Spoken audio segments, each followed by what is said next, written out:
Pemirsa, Anda masih bersama kami di Berita Kriminal Borgol. Dua wanita di Palembang adu jotos di tempat umum, persisnya di Taman Wisata Danau Opi, Jakabaring. Diduga keributan berlatar belakang kecemburuan salah satu wanita menuduh berselingkuh dengan suaminya. Inilah video yang viral di media sosial, di mana dalam video tersebut terlihat dua orang wanita berkelahi di kawasan Danau Opi, Kecamatan Jakabaring, Palembang. Terlihat dalam video tersebut, dua orang wanita bergulat dan dilihat oleh beberapa orang wanita yang merupakan teman dari salah satu wanita tersebut dan mencoba untuk melerai.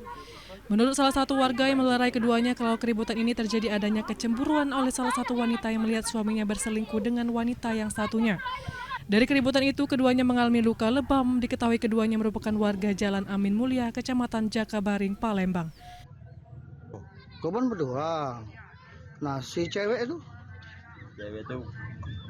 rombongan toyoan datang terus langsung bawa belut cewek yang baju putih langsung mukul ya. Tahu enggak itu orang mana, Mas? udah Amin Mulia.